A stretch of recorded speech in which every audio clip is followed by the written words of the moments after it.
We're already running a little behind, but I'll just I'll try not to keep us too late. So my name is Kendall Gelner, and I'm here for Play First Development. And just some brief information. I'll be going through a number of different playgrounds as part of this. You can find those plus the PDFs of the slides here at that URL at the bottom of this if you want to record that for a bit. If you want to after this, always feel free to reach out to me either Twitter or my email. I welcome, just anytime. Feel free to contact me. I'm totally fine with that. Yeah.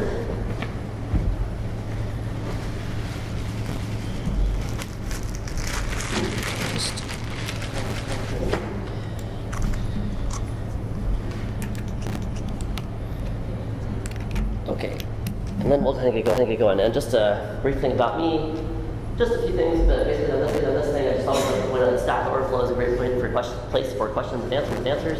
And going forward, I plan to kind of monitor that for playground questions actually too. So if you ever have playground stuff, maybe try asking it there, and I'll just try to keep on top of anything that I see there as well. So basically, I wanted to start. So I call this Play First Development because it ties a little bit into test first development and problems that I've seen over the years with kind of test-driven approaches or just testing in general. And so there's just different things that are kind of the motivation for test first development that I think tie really well into what playgrounds can do for you. And so some of those things are, like it says, that test first stuff kind of arose from this need that people had. They wanted to kind of have a way to basically sort of flesh out an API and just kind of make sure that things made sense for them before they went forward. And then a lot of the way that test first development works is that you maybe write a bunch of tests and they all pass, and then you write more code underneath those until eventually you have a working system. And all along the test has been kind of helping to guide you to pass through that. And they also help kind of act as a backstop for changes through the system to make sure that things keep working even as you change things underneath. Well, the thing is that test first, but like so many things, like all sorts of great ideas over time, they kind of migrate into like more of a thing that just people do, and they lose track of why they're doing the thing in the first place. And so the problem is that over time, that kind of becomes just really a process. And by practical process there, I mean a thing that's actually more of a burden than a help sometimes. So the problems that I've seen through the years with test first development have been, well, for one thing, testing frameworks, especially on iOS. Like this, on other platforms, it's been a better situation, but on iOS, we've actually had a bit of a problem over the years where really we had not great testing frameworks, and on top of not great testing frameworks, it seems like year to year, the testing frameworks that are recommended to use, they kind of change actually. Like Xcode every year has maybe altered some things about testing, and then there's third-party frameworks, and they kind of come and go. So there's not even like a stable testing platform really. That's kind of a problem. Another thing that I really have seen a lot over many years, even before iOS development, is that sometimes tests. I mean, the thing is, there's really kind of different kinds of tests. Like I said, often you would maybe start with tests and use those to help define how you're building things. And the way that I kind of think of that is like scaffolding, helping to build a building. But the problem is that when a building is done, they take away the scaffolding. But so much of the test stuff that is written, we never remove, even though it was really more purposeful when you were actually building out a thing. And maybe it doesn't mean as much for maintaining it actually, and it actually more gets in the way a lot of times. The tests also, maybe test decay, especially if your testing frameworks are kind of coming and going. That's a really easy way that tests just kind of die off or whatever. But even if the tests are maintained, the other problem that I've seen too is that they prevent real refactoring. Like sometimes people want to make some really big change to a system, but tests, they help you kind of keep things working the way they are, and they actually act as an impediment to making things really better in a fundamental way, because there's so much work involved in also changing the test. It's actually like refactoring 2 different applications, not just one. So my thought is that the solution to this is playing, or playgrounds in particular.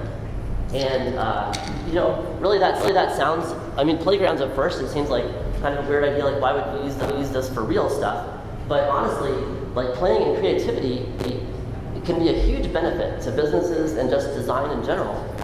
I mean, basically, playing it just helps foster like better ideas. You kind of think through things a little better, and you think things if you have a lot of freedom, you think through things and you think of new ideas you might not thought of before. And stuff like tests, especially around a lot of process of creating the test, it kind of like limits the number of things you can think about doing because you also have to build up this other framework around it. Whereas playgrounds are a lot more lucid, flexible. You're just maybe dropping some things in, trying to do things really quickly, and discarding ideas that you didn't like. Let's see here. And so the essence of playing really is that, just this, that you can kind of explore, or you can kind of follow along with your ideas as they come to you, and it's kind of more like brainstorming the whole time, even with just yourself. Maybe you're designing with other people, or maybe you're designing with yourself, but even if you're just doing stuff by yourself, it's important to kind of keep a brainstorming mindset in mind, where you're just thinking of lots of different ideas and deciding, actually trying stuff and see what really works in code versus just conceptual ideas. And so that's the other nice part of it, is that really when you're actually coding something, you're seeing what really works in code. When you're actually typing up code, you think of things a bit differently than if you're just thinking of ideas. And so the closer you are between ideas and code, and the more you can move back and forth quickly, it really helps you. So up to this point, this seems like a great idea, but why aren't playgrounds just everywhere? Why aren't people using playgrounds for this? Well, playgrounds haven't been as good for this until recently. They've been pretty nice, they've been interesting, and you could experiment in them a bit for sure.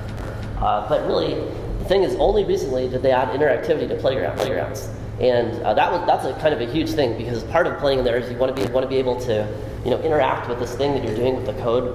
And really when it was all just code and output, then it was not as exciting or as interesting a thing about kind of a feedback loop for yourself. Playgrounds, actually this is kind of still true, to be honest. Playgrounds are still buggy. They're still quirky, they still act a little weird, but they were worse before, and every iteration of Xcode, they get a little better. And so they're also fun to play with, but also a big limitation of playgrounds in the past have been, the problem is that you could kind of do stuff in them, but code you had didn't really work with the playgrounds. You couldn't really see it, you couldn't use that code that you already had, so it limited really how you could play with stuff that related to things you already had.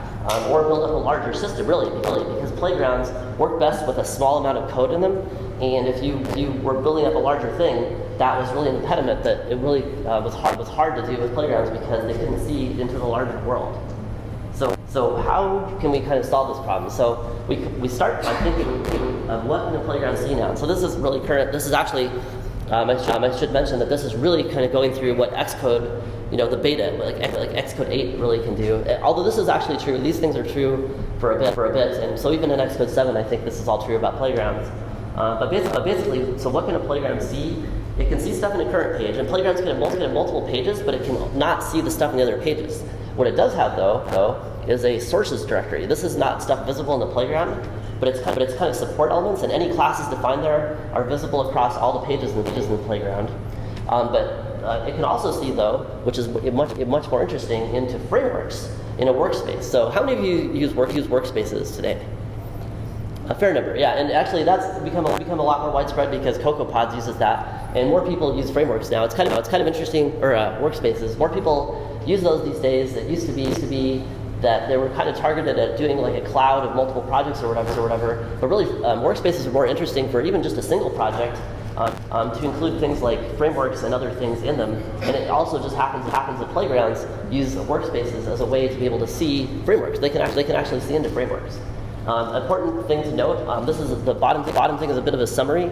Apple has this kind of long definition that is sort of qualifications about. They can see frameworks, yes, but they also have to be part of a target that is active, and it has to be already built, and it has to be compiled for a 64-bit platform, which basically means a simulator. And so that's just important to keep in mind. You can't just chuck frameworks into a workspace and expect the thing to be seen by a playground. Now there is this, like I said, the sources directory, and that is a place that you could think, well, I can put some of my code in there and work with it. It is good for hiding like a lot of setup or helper code that supports stuff in a playground, but for actually kind of interacting with your current code or like a larger code base, it kind of is not a great thing. So I tried actually a few experiments with this. I tried using aliases. This is where you can drag from Finder, and you get kind of just a reference to the file. It's not like actually a copy of the file, but it's sort of a link back. that doesn't even work at all. That's really bad, actually. Playgrounds hate that in particular. I also tried symbolic links, which is a little bit lower level in the file system, which actually says, this file is here, but then really the file system actually stores it over in some other place. So I would take files from my project and link them into sources, and that actually works just at first, but Playgrounds gets hideously confused once you start changing things, and it actually leads to massive problems. I actually would definitely not recommend using either. Even though the symbolic links seem to work, don't do it, because it goes nowhere. So basically that leaves us with frameworks as the choice of how we get to everything else that we want to use in a playground. Okay, so the great thing is that frameworks now are easier than ever to use with iOS projects. You can move a lot of code from your app into a framework, and you can include all sorts of resources in it. You can include images, you can include storyboards, you can include data models. So it's actually really a great thing because it can hold everything you would want in an application.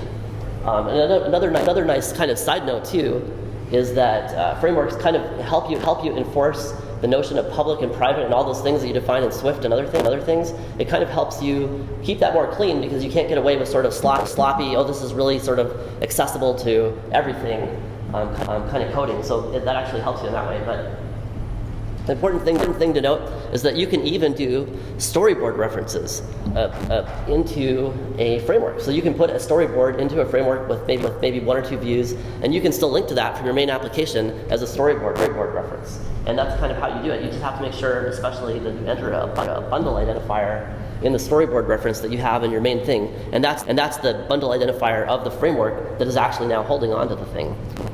So that's an example. And then you can also do third-party libraries now can be built to frameworks. Like CocoaPods, for the longest time, they would build a big static library of CocoaPods.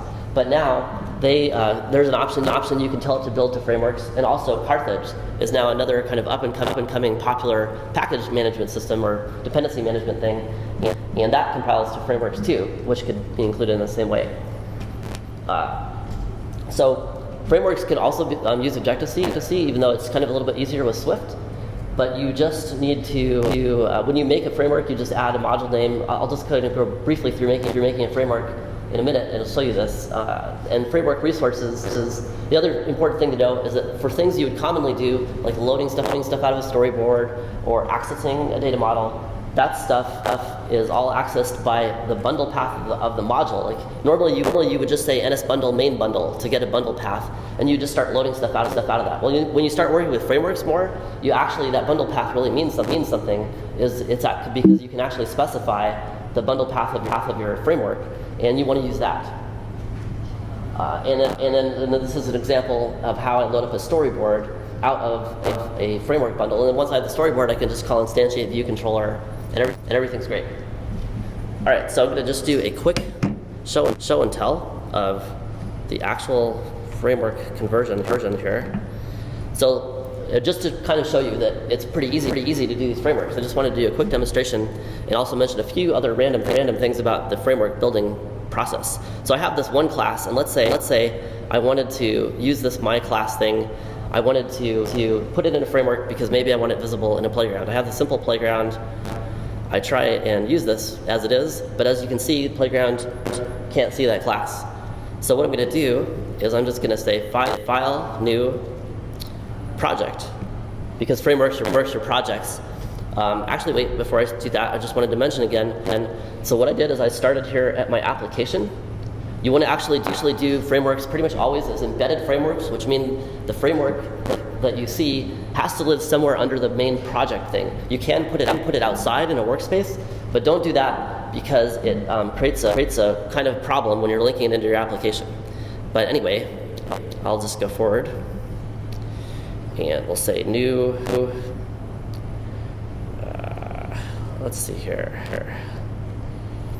Oh, I said new file. So again, new, and not file, but project. So the kind of project we want is a Cocoa Touch framework. And I'm just going to call this classy. Sure, that looks good, okay. And I'll just make it a Swift thing because I have the Swift file, and I'll go forward with that. And I'll just dump it there. And the important thing is when you're creating these frameworks, you want to make sure you also add it to your project and workspace. That's actually, the first drop-down was actually the workspace. Well, no, that was actually the project. And you just want to make sure you're adding it under the project, and then it'll add it into a group. That's fine. That's fine. Usually the default is good, but you just want to make sure you actually add it as a sub thing of your project, so it gets added correctly. So now I have this thing. It's just a framework. So under here, there's I don't know if many of you have worked with frameworks before, but there's kind of an overall header file for frameworks. You can actually just kind of ignore this. You don't even need to populate this to use stuff in frameworks at all. So you could actually just leave that alone. And I'm going to do that in this case, especially for Swift things, because they don't really have header files. They'll just be built for you automatically, basically, for the framework. So I'm going to add this sucker in. And I'm going to take this out of my main target. And then the last step is once I have this framework defined, I want to add it into my project for real, even though I kind of added that as a sub-project. The project doesn't really know about it yet because it has not been added to embedded binaries or linked frameworks and libraries. So all I have to do is you take the framework you just built, you open up products, and it shows down here this framework, which is what it's going to build. That's what I mean by products. So it's built when it compiles. It's red right now because it doesn't exist. But when it compiles, it's going to build that framework. So what I'm going to do is all you have to do is you just drag this into embedded binaries. And the healthy kind of path when you're doing this dragging is something like build debug iPhone OS. If you have made a mistake, your framework is outside of the project, this path will look like ... going all the way back up to library and wherever the build directory is, and it's actually kind of then a basically relative, but it's still a hard-coded reference into your file system about where the framework is, and that's why you want to do it as an embedded thing, so you get it like that. But anyway, you can see it automatically added to linked frameworks and libraries. If I hit build, the simple play app should build, even though it says error up there. Who knows why it's thinking that? It's probably from the original playground thing. And so I'll go back here, and so now the error goes away, so it can see that class that I had in there. And so now it's visible out. Wow. What is going on with that? Oh, right, because the last step, of course, is that you have to import then your framework. And so then it can actually see the thing in there. So that's there's just a quick and dirty thing. The only other thing to mention with frameworks, too, that's real important is if you're putting Objective-C stuff in there, there's a build phases, copy, or headers. You'll see under here project headers, and you want to move them all into public. Otherwise, it can't see any of your Objective-C stuff because the headers aren't up there. And that's all you have to do. Like I said, you don't have to add headers into that main.h file at all. You can just make them accessible in that way. All right, so let's go back to this thing. And I just wanted to mention that because that's kind of the fundamentals of how we'll see stuff in frameworks, is building or see stuff in playgrounds. And that's why I wanted to make sure you kind of understand how easy it is to put together a framework and just the mechanics of it. So I kind of mentioned this already. Is pretty much everything there. Just that you also need to have a module name. I think that actually was already defined for me when I created the framework. I'll kind of go over that later in one other playground just to show you where that is at, just in case that doesn't get done. So let's go in and actually look at a few different playgrounds now that can kind of use this technique to do something interesting. So the first example is, what if you want to use core data in a playground? Until now, it's been kind of weird because you had core data model and classes and stuff defined for your application maybe, but you couldn't really use them in playground because you couldn't see them. So how about this? Let's put all of our core data stuff into its own framework. And this is actually really nice. I like this idea just anyway, because this keeps your data layer really separate from your application and really kind of makes you think about just trying to keep all the data stuff in one place that the application accesses and keep core data out of the rest of your application. So let's just look at that real quick. What does that look like?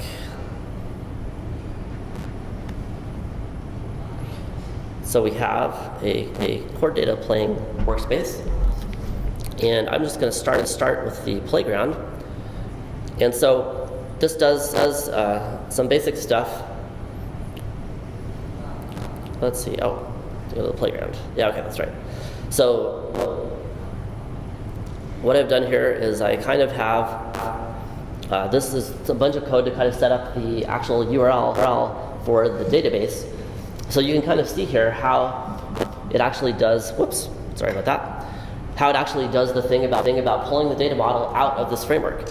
And so it's going to pull the data model out of the framework, and then down here I have a little bit of code where it first of all just creates an object, just like you would in core data, and then it saves it because you need to save it to have it go to disk, and then it has just a little thing that goes and finds it. So you can see I have this thing that I added with a title of Fred, and it's down here with Fred. Now I also set this title of this object that it created to Jim. Well, let's see what happens if I run this again. Okay, well it goes through. It actually, there is a bug in this kind of, in that you'll notice that it's probably creating a second one, but that doesn't matter because I always just find first here. Anyway, it didn't actually change this to Jim like I might have thought, and that's because I didn't save the thing. And every time you change code in a playground, you'll kind of notice at the bottom this is the log, and it's rerunning it. Basically, every time you're typing, it's rerunning the whole playground. So this thing has gone through and saved this now. So now if I hit play, this changes to Jim. So you can really tell that this actually saved out an object into the database, and when it did the same query again, it just had changed the name, and that change stuck. Now what doesn't stick is if I leave this thing, like if I just go look at some other file and I come back in, everything is back to how it was. So every time you leave a playground, if you're using core data, even if you're saving out to a permanent store, it actually kind of changes the temporary directory where all this stuff goes. Playgrounds are pretty locked down that way as far as like saving to disk. But in a way, this is actually kind of helpful. This is like what you strive to do in testing anyway. If you're using it as kind of a testing kind of system where you have cleanup code that removes everything and restarts it from fresh, and so it just kind of automatically does that for you anyway. So that's kind of cool. So let's go on to something else. So I'd mentioned that you could put storyboards in framework, and then from there you can see them in a thing. So let's look at that.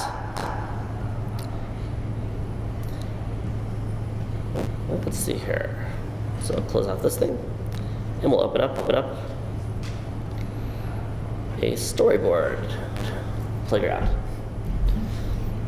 Okay, so here I have the storyboard. It just has, the main storyboard is just here, but I have a framework, which is this KG weather map thing, and inside of there I have a storyboard. So let's see that in action in a playground.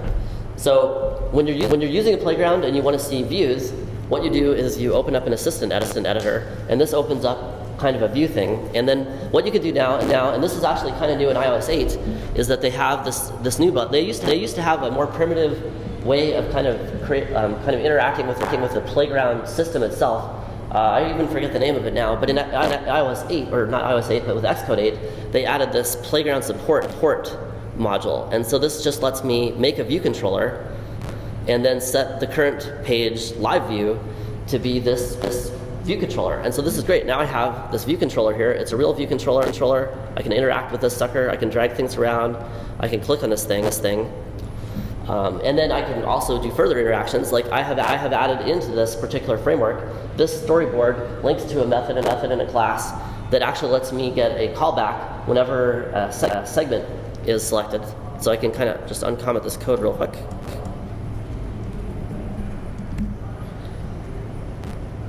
So like I said, every time you make code change, it reruns the whole thing from scratch.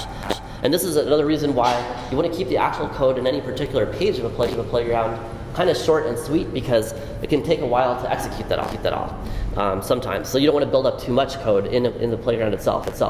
But so now, if I click on this thing, oh right, I gotta actually do the log, because you won't really see much going on without the log. This little control here at the bottom, if a playground opens up, if a playground is not doing something and you don't know why, often you want to open up this little logging thing and just see, because sometimes playgrounds won't indicate errors. Sometimes you can only find them down in here.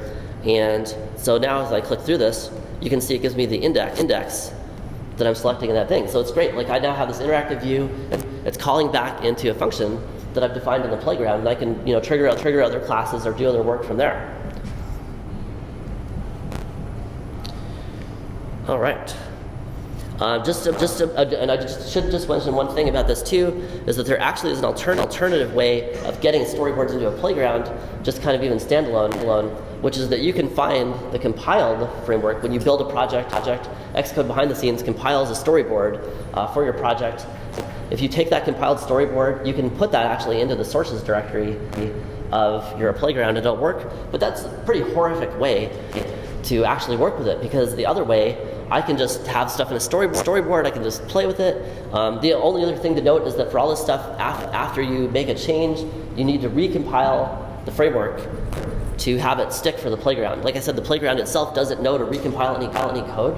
You'll want to rebuild whatever you have in order for the playground to see changes. But that's a pretty short cycle, is I can just make a change in a storyboard, see it right away in a playground, and try using it. All right, let's see. And another thing that I wanted to show you is just the idea of maybe using playgrounds as exploratory spaces for third-party libraries. Like I said, CocoaPods and Carthage, they build frameworks now, so you can actually just have it quickly, like especially with CocoaPods, you can super quickly just put together a little CocoaPods file and just have it generate the workspace and project for you that the stuff lives in. And I'll show you what that looks like. So what I did is I just made a little sample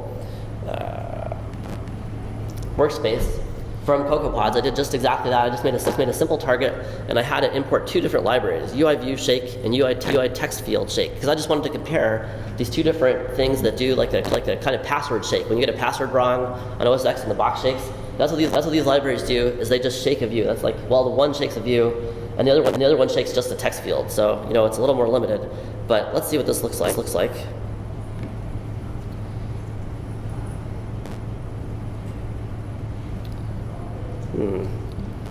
try closing that down, reopening.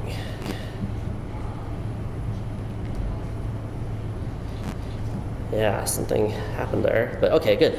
Just need to rebuild. So you'll see here, actually this is pretty hard to see now, but there's two different buttons up here, UIView Shake and UIView Shake 2, which is really, the first one is UIView Shake and the other one is Text Field Shake. Should label is a little better. But this one triggers the first thing, this one triggers the second. And so you can see here I just have some code that just activates each of those different libraries with different calls. The one thing to be aware of when you're doing something like this in particular is that these two shake libraries actually have two different calls, which are just like shake. And so there can be some overlap between libraries, and so you might get the wrong one, so just make sure that there's not overlap in the code that you're calling. I happen to call like a more complex version over here, because it otherwise had a really similar shake API to this thing that I called on this one, where it was just shake. So I just made sure that the calls were different.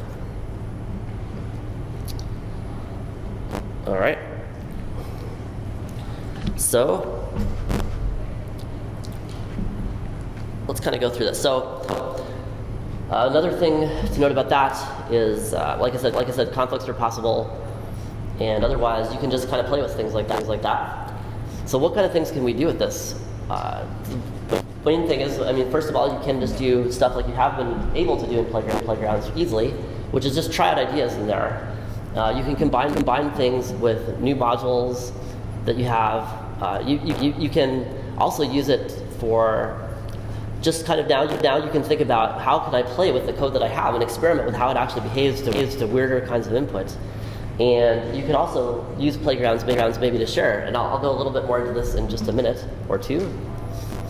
Another way that you can kind of easily work with playgrounds without having to go through all the framework stuff is oftentimes when I was kind of just doing this before I was really doing frameworks, I would copy code frameworks, or I would copy fragments of my code. Like especially if you have data objects, you can just copy the data object definition and maybe the properties of the data object, not anything about the object otherwise, and use that to build up an idea of how you would work with some of your existing objects, and they would just be stubs of your real objects. But then you could build code that you could bring back into your other system real easily. You can also build temporary views really quickly in there, since they said that you can just load up a view controller. You can just make a view controller and maybe plop a stack view in it or two, since they're so simple to use, and then just right away you have a framework to hang stuff that you are populating views with. And so I used that actually for like that CocoaPods demo. I just made a really simple thing with a stack view with buttons, and then a view below it that just I attached the actions to.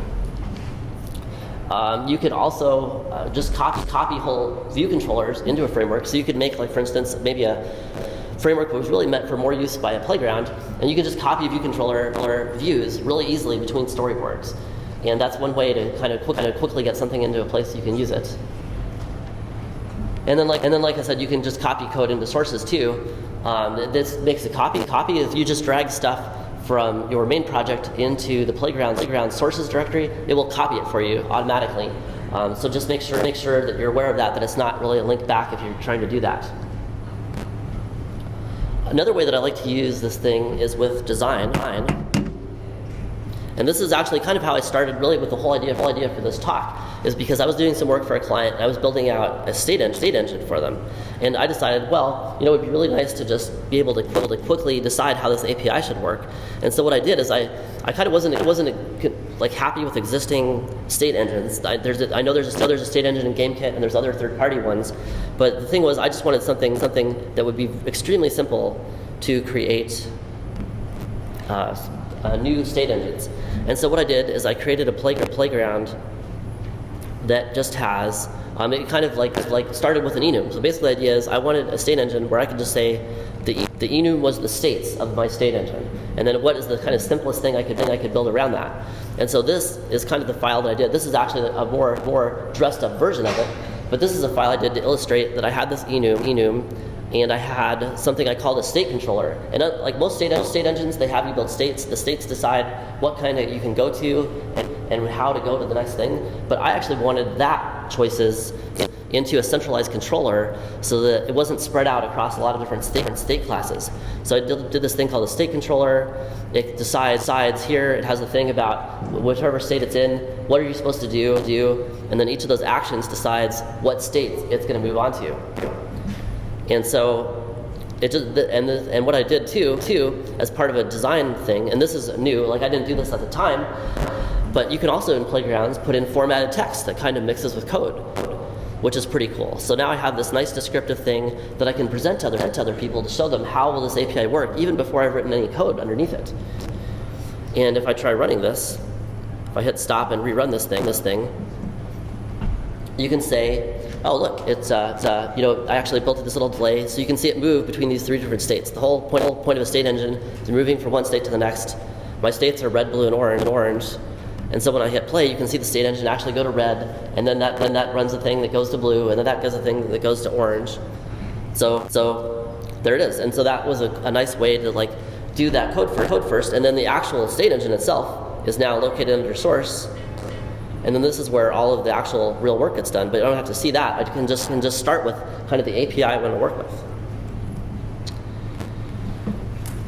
All right, so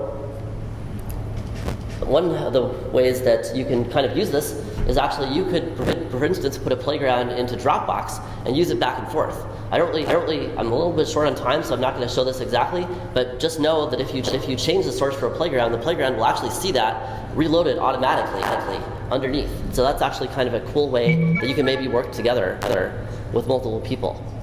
But the last thing I wanted to show you, and kind of one of the cooler things about this that really opens up a lot of different ideas to me is that, so iPad now, how many of you have seen the iPad playground stuff? Because they talked about it in the keynote, and not that many.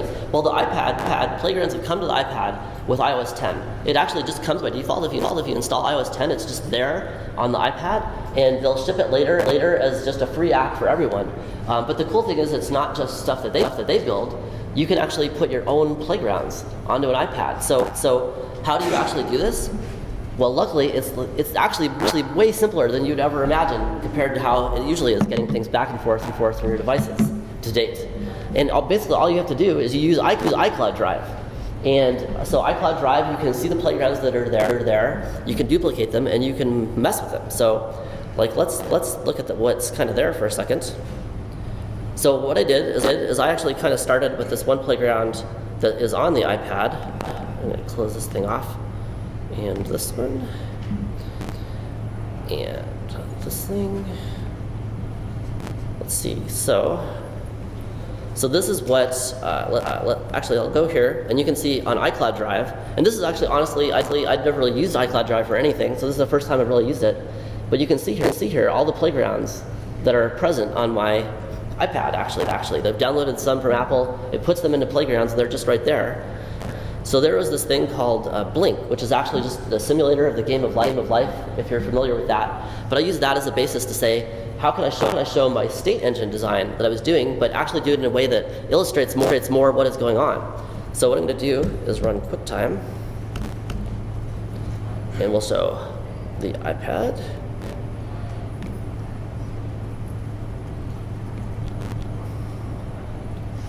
Whoops, there's me, but you don't want to see me. Let us look instead at my iPad.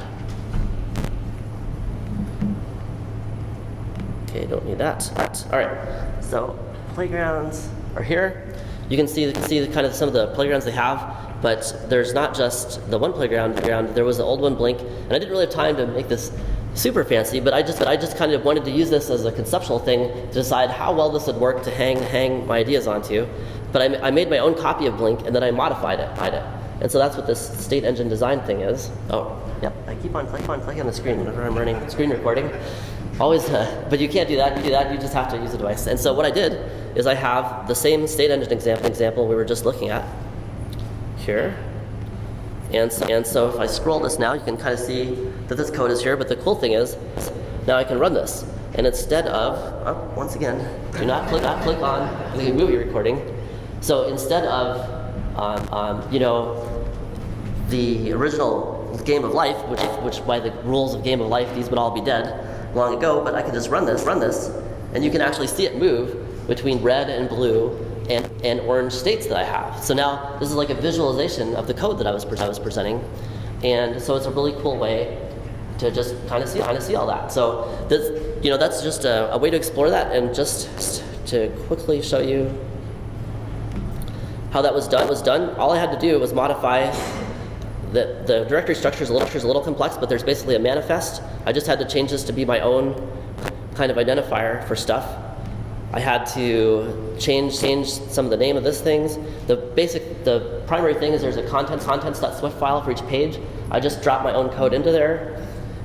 And then I also kind of modified a few things around the existing Swift stuff for the Game of Life. So I removed the rules about killing and doing cells, and I just added those into my own stuff. Something to be aware of when you're looking at this is there's actually, this only exists on the iPad. There's this hidden code tag. So if you have code specific to the iPad you're trying to use, you can just hide it away. That doesn't unfortunately exist for the Xcode side of things, or the OS X side of things, so you won't have that there. And then, and the other thing to mention is just that I just also just like the playgrounds on the computer, the playgrounds on the iPad have a sources directory, and I just dumped my state engine into there. So that's all I had to do. So let's go back to slides. So that's pretty cool. That's a way that you can get your stuff onto playgrounds and play with it onto an iPad. A few last minute pitfalls I wanted to mention is that, again, create embedded frameworks. Playgrounds are a little bit unstable. Sometimes errors only pop up in that bottom console I showed, so just be aware of that. Playgrounds in Xcode 8 have to be Swift 3. So if you're thinking about just migrating to Swift 2.3, if you're using Swift right now, you won't be able to use playgrounds that work with them using the same source. And over time there will be some churn, so playgrounds will change underneath you a bit as well, but so will Swift, and so will any testing thing, really. So that I don't think of that as much of a bad thing. And a few last tips is playground stops showing errors in line. So the console, let's see, anything else? Let's see, if something in sources is not compiling and you don't know it, the playgrounds will feel like they're maybe not working or just fail silently. So just kind of check sources and see if there are compilers in there. And then sometimes there's a stack trace for the iPad stuff if you're playing with that it brings up a dialog box if something fails. Sometimes that will have a useful informational thing about, oh, this thing broke. Sometimes it's just blank though. So make really, really small changes if you're playing around with this iPad stuff just to see if something works, and then kind of iteratively build up what you're trying to do on there until we get real support. I'm sure that once it delivers, we'll get more real support for building iPad kind of storyboards, but that's just something to keep in mind for now. And so basically, again, workspace frameworks, and then you can use playgrounds with lots of different stuff. So thanks.